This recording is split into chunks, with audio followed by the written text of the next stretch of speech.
Ciao amici e amiche del segno del Capricorno, benvenuti. Io sono Angela e questo è Exoteric World. È così che mi trovate sui social. Questo è l'oroscopo settimanale dal 24 al 30 agosto. Prima di iniziare vi ricordo che ha una stesa generica, prendete solo ciò che vi risuona e se volete potete integrarlo con il vostro ascendente per avere più informazioni. In descrizione trovate le recensioni dei mazzi usati, i link per acquistarli e i link alle playlist per conoscere il significato delle carte della Sibilla Lenormand e della Sibilla italiana. Vi invito a iscrivervi o abbonarvi al mio canale per sostenere il mio lavoro. Vi ringrazio moltissimo se lo farete o l'avete già fatto. E adesso possiamo partire con la lettura. Innanzitutto andiamo a vedere come andrà la vostra settimana, le energie principali, poi vedremo i segni zodiacali da attenzionare, l'amore, il lavoro e le finanze.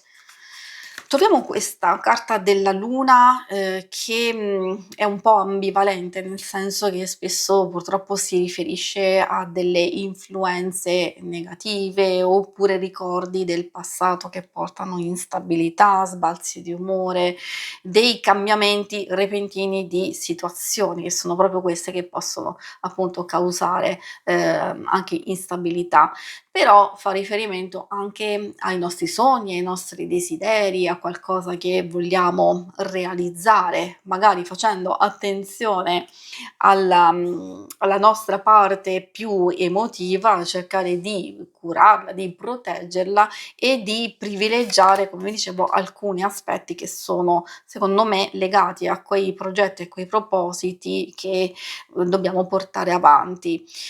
La chiave è perfetta perché sia può indicare una soluzione, delle nuove idee, un nuovo inizio, però dobbiamo essere pronti ad agire immediatamente. Quindi queste ci stanno dicendo: "Bando alle ciance", basta diciamo lasciarsi magari sovrastare da alcune emozioni o da alcune situazioni negative, cerchiamo di prendere in mano il controllo della nostra vita. Noi abbiamo questo potere, abbiamo la chiave in mano e possiamo utilizzarla come desiderate in base a quello che vi trovate, sia per chiudere delle situazioni sia per aprirle.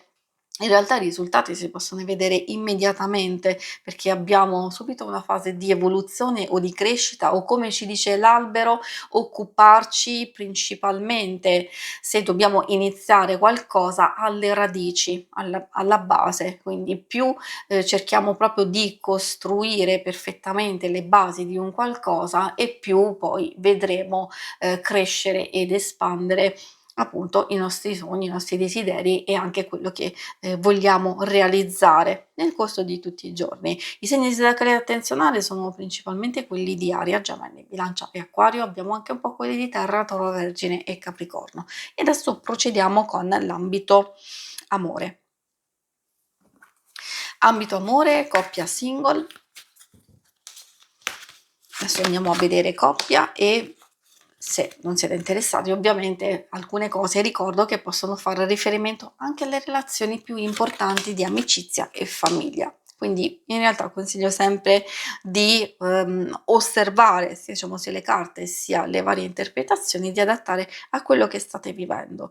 È vero, come abbiamo visto, c'è un po' di conflitto interiore o anche dei conflitti con alcune persone, spero, diciamo non con la persona amata, se c'è una divergenza o un qualcosa, presto tutto sarà chiarito e quindi salta fuori questo girasole a portare serenità, a portare gioia e quindi di continuare diciamo a procedere e come vi dicevo proprio soprattutto si vede anche da parte vostra, cioè il desiderio di spingere verso la positività, di andare ad eliminare tutto ciò che è negativo, è tossico o in qualche modo vi sta bloccando.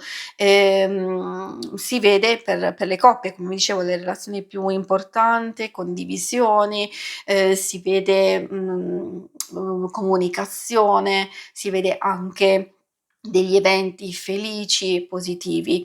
Per i single questi eventi positivi ci sono assolutamente, ovviamente si deve essere pronti a lasciare andare il passato, un ostacolo, forse potrebbe esserci un imprevisto o anche un colpo di scena da valutare e quindi cercare proprio di non essere impulsivi, ma di reagire con calma e con prudenza, perché qualche novità in realtà potrebbe esserci anche, magari una nuova conoscenza delle nuove circostanze, nuovi sviluppi di vecchie situazioni, eccetera. E adesso andiamo a vedere la parte più pratica del lavoro e delle finanze. Vediamo cosa vogliono dirvi. Troviamo bambino.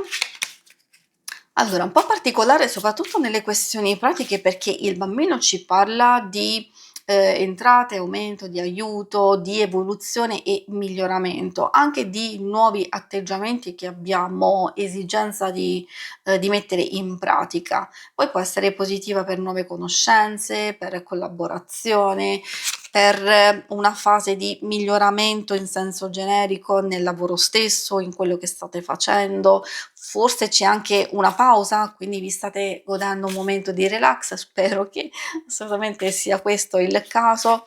Quando esce la carta del ladro io consiglio sempre di fare attenzione, non per spaventare, ma per un po' avvertire, perché non posso nascondere che purtroppo il suo significato ha a che fare con un inganno, con una truffa, con un furto, o semplicemente delle incomprensioni, dei litigi nell'ambiente lavorativo, forse anche avere una persona inaffidabile, sfuggire da qualche circostanza, o se anche una persona che promette qualcosa e poi non mantiene il suo impegno. Quindi queste sono le varie indicazioni, sempre magari cercate di adattarle a quello che vivete e poi troviamo la carta ammalato. Quindi come vi dicevo, secondo me salta fuori quella possibilità che molti di voi o sono in una fase di rigenerazione, se siete in pausa meglio, se la rigenerazione è proprio quel rallentare, magari lavorare lo stesso o fare un qualcosa per andare a sistemare delle vecchie situazioni, però si vede una fase di preparazione, quindi l'ammalato non è totalmente negativa, significa quella fase di pausa, di profonda, diciamo, riflessione e comprensione sui prossimi passi, magari programmazione, pianificazione, cioè prendersi del tempo per capire che cosa fare nel prossimo futuro. E questo può valere anche per chi è alla ricerca, perché è vero che può esserci una fase di stallo, di indecisione, però qui si apre una chiave importante, vuol dire che state cercando di attuare o una nuova ricerca o di accogliere nuove situazioni per cambiare appunto questa fase per voi. Si conclude qui la lettura, vi ringrazio per avermi seguita. Se volete in alto a destra trovate il logo per iscrivervi al canale, mentre in basso trovate le schermate per vedere il vostro oroscopo mensile e lunare quindicinale. Alla prossima, vi auguro una buona settimana. Ciao!